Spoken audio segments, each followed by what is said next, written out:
Hello friends, welcome to our channel. ಬರ್ರಿ ನೋಡ್ರಿ ನಮ್ಮ ಮನೆ ಅಸ್ತವ್ಯಸ್ತ ಯಾವ ರೀತಿ ಆಗೈತಿ. ಕಿಚನ್ ನಂತರ ಎಲ್ಲ ಅಡುಗೆ ಮಾಡಿದ ನಂತರ ಬಾಂಡೆ ಒಂದು ತಿಕ್ಕಿ ಇಟ್ಟೀನಿ. ಎಲ್ಲ ಅಸ್ತವ್ಯಸ್ತವಾಗಿದೆ. ಇದನ್ನು ಸ್ವಲ್ಪ ಕ್ಲೀನ್ ಮಾಡೋಣ. ಈಗ ಕ್ಲೀನ್ ಮಾಡಿ ಮತ್ತೆ ನಾನು ನಿಮಗೆ ತೋರಿಸ್ತೀನಿ ಅಂತ ಯಾವ ರೀತಿ ಆಗಿರ್ತೈತೆ ಅಂತ ನೋಡೋಣ್ರಿ. ಈಗ ನೋಡ್ರಿ ಕ್ಲೀನ್ ಅಂತೂ ಆಯಿತು. ಮನೆ ಇನ್ನೂ ಸ್ವಲ್ಪ ಐತಿ. ಈಗ ನೋಡ್ರಿ ನೆಕ್ಸ್ಟು ವೇಸ್ಟ್ ಆಗಿರುವಂತಹ ಸಾಮಾನು ಭಾಳ ಇಟ್ಕೊಂಡಿದ್ನಿ ನಾನು. ಸಾಮಾನು ನನಗೆ ಒಂದು ಕಡಾಯಿಗೆನ 3-4 ಇಟ್ಕೊತೀನಿ. ಹಾಲಿನ ಡಬರಿನ 3-4 ಇಟ್ಕೊತೀನಿ. ನೋಡ್ರಿ ಈ ರೀತಿ ವೇಸ್ಟ್ ಇರುವಂತಹ ಸಾಕಾಗಿತ್ತು ಸಾಮಾನು ನೋಡೇ ಸಾಕಾಗಿತ್ತು ನನಗೆ. ಹಂಗಾಗಿ ಒಂದು ಫುಲ್ ದೊಡ್ಡ ಡಬ್ಬಿತ್ತು, ನಮ್ಮ ಅತ್ತೆಯವ್ರು ಕೊಟ್ಟ ಡಬ್ಬಿ ಅದು.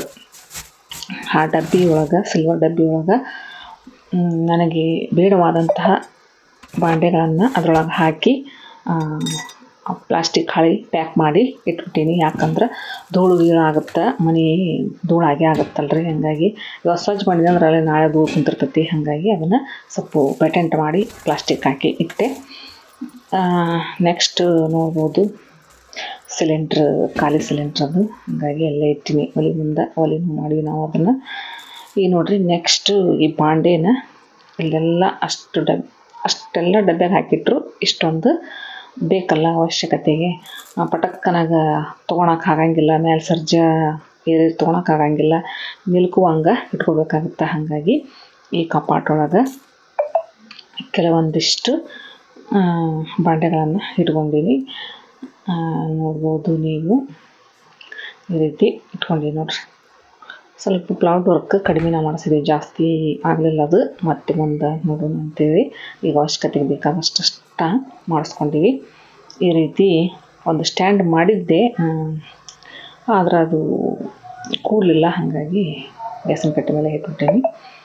ಈಗ ನೋಡ್ರಿ ಫಿಲ್ಟ್ರ್, ಇದನ್ನು ಕ್ಯಾಂಡ್ಲ್ ಕ್ಲೀನ್ ಮಾಡಂತಿದ್ರು ಅವರು. 20 ದಿನಕ್ಕೊಮ್ಮೆ ಕ್ಲೀನ್ ಮಾಡಂತೇಳಿದ್ರು. ಮಾಡೋದಾಗಬಲ್ದು, ಒಂದಿನ ಕ್ಲೀನ್ ಮಾಡಬೇಕದನ್ನು. ಹಾಗಾಗಿ ಎಂದಾಗುತ್ತೋ ಏನೋ ಗೊತ್ತಿಲ್ಲ. ಇವಾಗ ಮಾಡ್ಬೇಕು ಅವಾಗ ಮಾಡ್ಬೇಕಂತೀನಿ. ತೆಗಿಯೋಕೆ ಹೆದ್ರಿಕೆ ಬಂದ್ಬಿಟ್ಟೈತೆ. ಯಾಕಂದ್ರೆ ಫಸ್ಟ್ ಟೈಮ್ ಅಲ್ರಿ, ಸ್ವಲ್ಪ ಭಯ ಆಗುತ್ತೆ ತೆಗಿಯೋಕೆ. ಈ ರೀತಿ ತೆಗೀರಂತ ಹೇಳಿಕೊಟ್ಟಾರ ಅವರು, ಆದ್ರೆ ನಾವು ತೆಗಿಬೇಕು. ಯಾವಾಗ ಆಗುತ್ತೋ ಏನೋ ಗೊತ್ತಿಲ್ಲ. ಒಂದು ಸಲ ಅದನ್ನು ಕ್ಯಾಂಡಲ್ ತೆಗೆದು ಕ್ಲೀನ್ ಮಾಡ್ಬೇಕು ನೋಡ್ರಿ. ಯಾವಾಗ ಆಗುತ್ತೋ ಏನೋ ಗೊತ್ತಿಲ್ಲ, ಒಟ್ಟು ಮಾಡಲೇಬೇಕು ಅದನ್ನು. ಮಸ್ಟ್ ಥ್ಯಾಂಕ್ ಶುಡ್ ಭಾಳ ದಿನ ಆಯ್ತು. ಈಗ ನೋಡ್ರಿ ಗೋಧಿ ಹುಗ್ಗಿ, ಇದನ್ನು ಯಾರು ತಂದು ಕೊಟ್ಟಿದ್ರು ಅಂದ್ರೆ ಪವಿತ್ರ ಅವ್ರು ತಂದು ಕೊಟ್ಟಿದ್ರು. ಇದು ಈರುಳ್ಳಿ ಬಜ್ಜಿ ಮತ್ತು ಸಂಡ್ಗಿ, ಕರಿಮೆಣಸಿನ್ಕಾಯಿ ಬಜ್ಜಿ ಮಾತ್ರ ಭಾಳ ಟೇಸ್ಟ್ ಆಗಿದ್ದು ನೋಡ್ರಿ. ರುಚಿಯಾಗಿದ್ದು, ಭಾಳ ರುಚಿಯಾಗಿದ್ದು, ಪಳ್ಳಾಗಿದ್ದು, ಚೆನ್ನಾಗಾಗಿದ್ದು ಬಜ್ಜಿ. ಅದು ಹಂಗೆ ಏನೋ ಸ್ವಲ್ಪ ಕೆಲಸದ ಮೇಲೆ ಬಂದರು. ಅದಕ್ಕೆ ಬೆಳಗ್ಗೆ ಏನೋ ಪವಿತ್ರ ಅಂದೆ. ಇಲ್ರಿ ಗೋಧಿ ಹುಗ್ಗಿ ಮಾಡಿದ್ವಿ ಅಂದ್ರೆ. ಹೌದಾ, ನಾನು ಬೆಳಗ್ಗೆ ಹಾಕ್ಬಿಟ್ಟು ನೋಡಿ ಸಾಯಂಕಾಲ ಹಾಕ್ತೀನಿ, ಎಕ್ಸಾಮ್ ಅದಾವ ನಿಖಿಲನು, ತೇರಿಗೆ ಬರೋಂಗಿಲ್ಲ ಅಂತಂದು ಹೇಳಿನಿ. ಹೌದನ್ರಿ ಅಂತೇಳಿ ಬಟ ಹೋಗಿ ಗೋಧಿ ಹುಗ್ಗಿ ಮಾಡ್ಯಾರ ತೊಗೊಂಬಂದು ಕೊಟ್ಟರು. ಅದನ್ನ ಯಾಕೆ ತಂದ್ರಿ ಅಂದೆ. ಇರ್ಲಿ ತೊಗೊರಿ, ಏನಾಗುತ್ತೆ, ಊಟ ಮಾಡಿರಿ ಅಂತಂದು ತಂದು ಕೊಟ್ಟರು. ಮತ್ತು ಏನು ಮಾಡ್ಬೇಕು, ಕೊಟ್ಟಿದ್ರೆ ಇಸ್ಕೊಂಡ್ವಿ. ಅದರೊಳಗೆ ಬಜ್ಜಿ ಮಾತ್ರ ಭಾಳ ಟೇಸ್ಟ್ ಆಗಿದ್ದು, ಬೆಳ್ಳಗೆ ಚಲೋ ಆಗಿದ್ದು. ಈ ರೀತಿ ನಮ್ಮ ಅವ್ವಾರು ಒಂದು ಸಲ ಮನೆ ಕ್ಲೀನ್ ಮಾಡೋಕೆ ಬಂದಾಗ ಈ ರೀತಿ ಎಲ್ಲ ಪ್ಯಾಕ್ ಮಾಡಿ ಇಟ್ಟೋಗ್ಯಾರ ನೋಡ್ರಿ. ಯಾಕಂದ್ರೆ ಸ್ವಲ್ಪ ನನಗೆ ಅರ್ಥ ಕೈಯಾಕ ಸ್ವಲ್ಪ ಹೆಲ್ತ್ ಪ್ರಾಬ್ಲಮ್ ಇತ್ತು. ಹಾಗಾಗಿ ನಾನಾ ಮಾಡ್ತೇನೆ ಬಿಡವ ಅಂಥೇಳಿ ಆ ರೀತಿ ಎಲ್ಲ ಜೋಡಿಸಿ ಇಟ್ಟೋಗಿದ್ರ ಮೇಲ್ಗಡೆ. ಈಗ ನಾನು ಸ್ವಲ್ಪ ಕ್ಲೀನ್ ಮಾಡಿ ಈ ರೀತಿ ಮಾಡಿಕೊಂಡು ನೆಕ್ಸ್ಟು ಮಾರನೇ ದಿನದ್ರಿ ವಿಡಿಯೋ. ಮಾರನೇ ದಿನ ನಿಖಿಲಂದು ಎಕ್ಸಾಮ್ ಮುಗೀತು. ಹಂಗಾಗಿ ಟ್ರೀಟ್ ಕೊಡಿಸು ಮಮ್ಮಿ ಅಂದ. ಯಾವುದಾಗಲಿ, ಟೆಸ್ಟ್ ಆಗಲಿ ಎಕ್ಸಾಮ್ ಆಗಲಿ, ಅದು ಮುಗಿದ ತಕ್ಷಣ ಒಟ್ಟು ಆತಗೆ ರೆಸ್ಟೋರೆಂಟಿಗೆ ಕರ್ಕೊಂಡು ಹೋಗ್ಬೇಕು ನಾನು. ಹಂಗಾಗಿ ಅದೊಂದು ರೂಲ್ಸ್ ಅದು. ಹಾಗಾಗಿ ಅದರಂತೆ ಹೋಗಿದ್ವಿ. ಹೋದಾಗ ಮೆನು ಕಾರ್ಡ್ ತೊಗೊಂಡು ತಾನೇ ಚೆಕ್ ಮಾಡ್ತಾನೆ, ತನಗೇನು ಬೇಕು ಅದನ್ನು. ಇದನ್ನು ತೊಗೊಳೋಣ ಮಮ್ಮಿ ಅಂತಾನೆ. ಆಯ್ತಪ್ಪ ಅಂಥೇಳಿ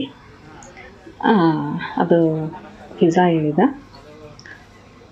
ಪನ್ನೀರ್ ಕಾರ್ನ್ ಪಿಜ್ಜಾ ಅಂಥೇಳಿ ಅದನ್ನು ಹೇಳಿದ. ಮತ್ತು ಅದನ್ನು ಆರ್ಡ್ರ್ ಕೊಟ್ವಿ. ಆರ್ಡ್ರ್ ಕೊಟ್ಟ ಮೇಲೆ ಒಂದು 10-15 ನಿಮಿಷ ವೆಯ್ಟ್ ಮಾಡಲೇಬೇಕಾಗತ್ತೆ. ಯಾಕಂದ್ರೆ ನಾವು ಆರ್ಡ್ರ್ ಕೊಟ್ಟ ನಂತರ ಅವರು ನಮ್ಗೆ ರೆಡಿ ಮಾಡಿ ತಂದು ಕೊಡ್ತಾರೆ. ಹಾಗಾಗಿ ಮತ್ತೆ ನೆಕ್ಸ್ಟ್ ಮತ್ತೇನು ಬೇಕಪ್ಪ ಅಂತ ಅಂದೆ. ನೆಕ್ಸ್ಟ್ ಒಂದು ರೆಡಿ ಮಾಡಿ ಇಟ್ಕೊಂಡಿದ್ದೆ, ಅದನ್ನು ಆಮೇಲೆ ಹೇಳ್ತೀನಿ ಅಂತ. ಪಿಜ್ಜಾ ಅಂತ ರೆಡಿಯಾಗಿ ಬಂತು ನೋಡಿರಿ. ಇವು ಪ್ಲಾಸ್ಟಿಕ್ ಚೀಟ್ ಅದಾವಲ್ಲ ಅವು ಚಿಲ್ಲಿ ಫ್ಲ್ಯಾಕ್ಸ್. ಪಿಜ್ಜಾ ಬಂತು, ಇಬ್ಬರು ಸರ್ವ್ ಮಾಡ್ಕೊಂಡ್ವಿ. ನಿಖಿಲ್ ಮತ್ತು ನಾನು ಸರ್ವ್ ಮಾಡ್ಕೊಂಡ್ವಿ. ಚೆನ್ನಾಗಿತ್ತು ನೋಡ್ರಿ ಪಿಜ್ಜಾ, ಪನ್ನೀರ್ ಕಾರ್ನ್ ಪಿಜ್ಜಾ ಚೆನ್ನಾಗಿತ್ತು, ಮಸ್ತಿತ್ತು. ಯಾವುದೇ ಆಗಲಿ ಬಿಸಿ ಬಿಸಿ ತಿಂದ್ರೆ ಅದ್ರ ಟೇಸ್ಟ ಬೇರೆ. ಆನಂತರ ನೆಕ್ಸ್ಟ್ ನೋಡ್ರಿ ಮಸಾಲ ಫ್ರೆಂಚ್ ಫ್ರೈಸ್ ತರಿಸ್ಕೊಂಡ್ವಿ. ಅದು ಚೆನ್ನಾಗಿತ್ತು.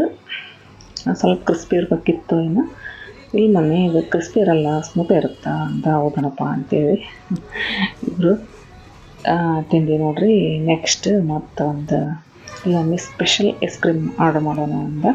ರೈಸ್ ಐಟಮ್ಸ್ ಏನು ಬೇಡ, ಸಾಕು, ಒಟ್ಟು ಫುಲ್ ಆಯ್ತು. ಐಸ್ ಕ್ರೀಮ್ ತೊಗೊಳೋಣ ಅಂದ. ಮತ್ತು ಐಸ್ ಕ್ರೀಮ್ ತೊಗೊಂಡ್ವಿ, ಸ್ಪೆಷಲ್ ಐಸ್ ಕ್ರೀಮ್ ಒಟ್ಟೆಲ್ಲ ತಿಂದಮೇಲೆ ಲಾಸ್ಟ್ ಐಸ್ ಕ್ರೀಮ್ ಹೇಳತ್ತಂದ್ರೆ ಐಸ್ ಕ್ರೀಮ್ ಬೇಕು ಅವನಿಗೆ. ಟೇಸ್ಟೂ ಇರುತ್ತೆ ಹಂಗೆ ಐಸ್ ಕ್ರೀಮ್ ಮಾತ್ರ ಚೆನ್ನಾಗಿತ್ತು, ಭಾಳ ಟೇಸ್ಟಾಗಿತ್ತು. ನಾವು ಪ್ರತಿ ಸಲ ಹೋಗೋದು ಸತ್ಯಮ್ಗೆ ಹೋಗಿರ್ತೀವಿ. ಸತ್ಯಮ್ಮಲ್ಲೇ ಈಗ ಕೂತ್ಕೊಂಡು ಸೇವನೆ ಮಾಡಾಕತ್ತೀವಿ. ಈಗ ನೆಕ್ಸ್ಟು ಐಸ್ ಕ್ರೀಮ್ ನಂತರ ಮತ್ತು ಪೈನಾಪಲ್ ಜ್ಯೂಸ್ ತೊಗೊಂಡ್ವಿ. ಪೈನಾಪಲ್ ಜ್ಯೂಸ್ ಅಂತೂ ಸಖತ್ತಾಗಿರುತ್ತೆ. ಹಾಗಾಗಿ ಪೈನಾಪಲ್ ಜ್ಯೂಸನ್ನು ಕುಡಿಯೋದು ಜಾಸ್ತಿ ನಾವು. ಈ ರೀತಿ ಇತ್ತು ನೋಡಿರಿ ನಮ್ಮ ನಿಖಿಲನ ಟ್ರೀಟ್. ಇಲ್ಲಿಗೆ ವಿಡಿಯೋ ಎಂಡ್ ಮಾಡ್ತೀನಿ. Thank you.